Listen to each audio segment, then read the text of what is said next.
everyone, welcome. My name is Emily if you are new. Today I'm going to be showing you how to make these really cool vintage candlesticks. I'm using the leftover legs that I made my console table with, so if you haven't seen that video I'll leave it linked down below, but basically I got these spindled legs for free from a neighbor down the road. They were doing a renovation and whatever the case, I got them for free, which I was super excited, and so I made a console table out of them. But I had some left over and I thought, those are so gorgeous, I cannot let them go to waste. So I decided to make some candlesticks out of them. So I wanted to go ahead and show you this really cool and easy DIY, and the dog's over there moaning. So if you are new to my channel, I hope you stick around and subscribe. I share lots of DIYs, decorating, hauls, shop with me, and lifestyle type of videos. So if that's something you enjoy, I hope you stick around. But without further ado, let's get to the DIY candlesticks. The supplies you're going to want are any leftover legs of a table or anything wood that is spindly you can use. I'm using these wood blocks that I got from Hobby Lobby. They came in a pack of 4 and I got them for $2, so 50 cents a piece.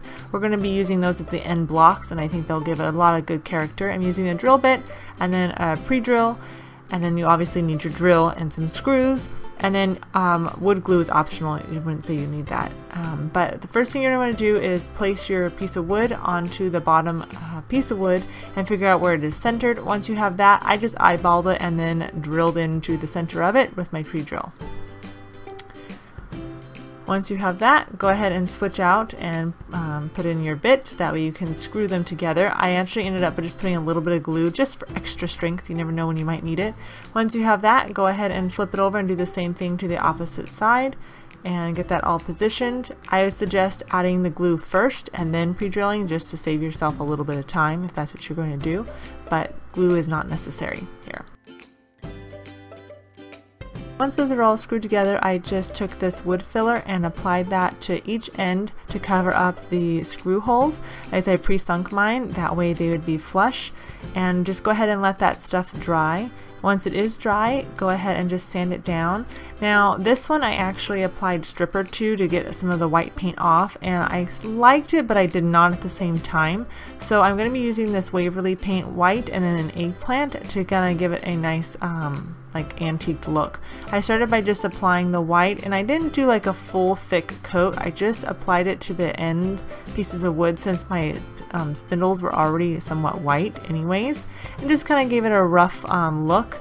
And then here I'm taking the eggplant color and just lightly brushing it on. I wanted it to have more of a chippy look to it, I guess, or an antiqued, and that is what I ended up doing here.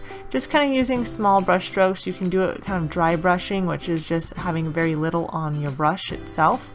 And I just kind of worked it back and forth, and it's kind of slowly coming together here. You could use regular black if you wanted to. These could be any color really, but I really like how you can update a piece of furniture and repurpose something that was maybe just going to be scrap wood. So you can see here it's kind of coming along really nicely, and I decided just to cover this one up. And you can see the one I did horizontal strokes, and this one I'm doing vertical strokes, so it gives it 2 different looks, and I liked that a lot.